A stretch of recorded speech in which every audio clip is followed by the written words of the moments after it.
Hello my dear students, so welcome back. आज हम करेंगे क्लास 9 की वर्कशीट नंबर 18। ठीक है, सोशल साइंस की वर्कशीट है हमारी और डेट क्या है हमारी 19। ठीक है, तो चलिए स्टार्ट करते हैं। उपविषय है हमारा भारत के भौतिक और राजनीतिक मानचित्र में अंतर, यानी कि भारत के भौतिक और राजनीतिक, यानी कि राजनीतिक वाला भौतिक वाला, इनमें अंतर क्या है, डिफरेंस क्या है, समझेंगे।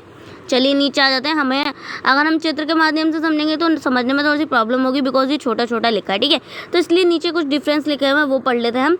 भारत का भौतिक मानचित्र और भारत का राजनीतिक मानचित्र। भारत के भौतिक मानचित्र का पहला है, यह मानचित्र देश के प्रमुख भौतिक लक्षणों को दिखाता है। ठीक है, इधर भारत का जो राजनीतिक है हमारा, यह राज्य और उनकी सीमाएं दिखाता है। ठीक है, फिर आ जाते हैं भौतिक वाले में, यह अंतरराष्ट्रीय सीमाओं को दिखाता है पर राज्यों की सीमाएं नहीं दिखाता। ठीक है, पड़ोसी देशों के अंतरराष्ट्रीय सीमाएं दिखाता है। ठीक है, अब आ जाते हैं भौतिक के थर्ड ऑप्शन पर, यह मानचित्र खास भौतिक लक्षणों को खास रंगों से दिखाता है, जैसे पानी को नीले रंग से, मैदान को हरे रंग से आदि। ठीक है, और इधर आ जाते हैं राजनीतिक वाले में, यह मानचित्र विभिन्न राज्यों को अलग अलग रंग से दिखाता है।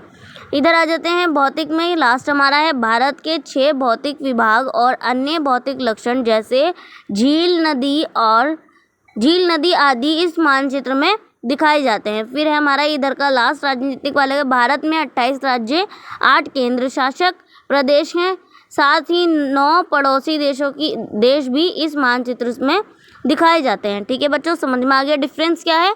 चलिए अब कुछ क्वेश्चंस हमें नीचे दिए हुए हैं, ये क्वेश्चंस हम कर लेते हैं। उपरोक्त वर्णन के आधार पर निम्न प्रश्नों के उत्तर दीजिए।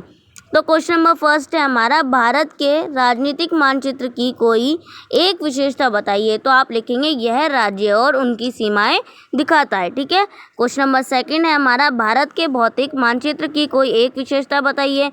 तो आप लिख देंगे भारत का भौतिक मानचित्र देश के प्रमुख भौतिक लक्षणों को दिखाता है। ठीक है, अब आ जाते हैं क्वेश्चन नंबर थर्ड पर, भारत की कोई एक भौतिक विशेषता लिखिए।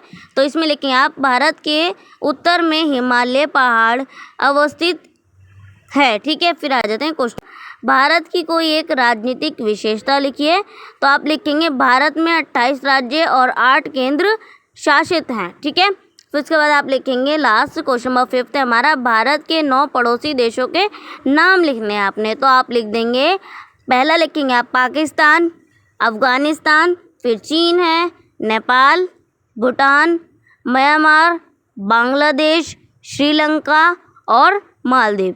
ठीक है, तो ये हो गए हमारे 5 क्वेश्चन, बहुत ही इजी थे, देख लिया, एक एक लाइन के क्वेश्चंस थे, मैंने आपको करा दिया। एंड आई होप आप लोगों को वर्कशीट समझ में आ गई होगी। तो बच्चों ये जो डिफरेंस मैंने आपको बताया, डिफरेंस भी आप लर्न कर लीजिएगा, भौतिक मानचित्र और राजनीतिक मानचित्र में क्या अंतर होता है, और आप ये चित्र से भी देख करके समझ सकते हैं। ओके, और कोई प्रॉब्लम है तो कमेंट सेक्शन आप मुझसे पूछ सकते हैं, और अदरवाइज़ आपको वहाँ रिप्लाई तो मिलेगा ही मिलेगा, लेकिन आप मेरे को इंस्टा पे भी डीएम कर सकते हैं, आपको वहाँ भी रिप्लाई मिलेगा। तो बच्चों चैनल को सब्सक्राइब करना मत भूलिएगा और अपने फ्रेंड्स के साथ वीडियो को ज़रूर शेयर कीजिएगा। चलिए मिलते हैं नेक्स्ट वीडियो में, तब तक के लिए take care and good bye.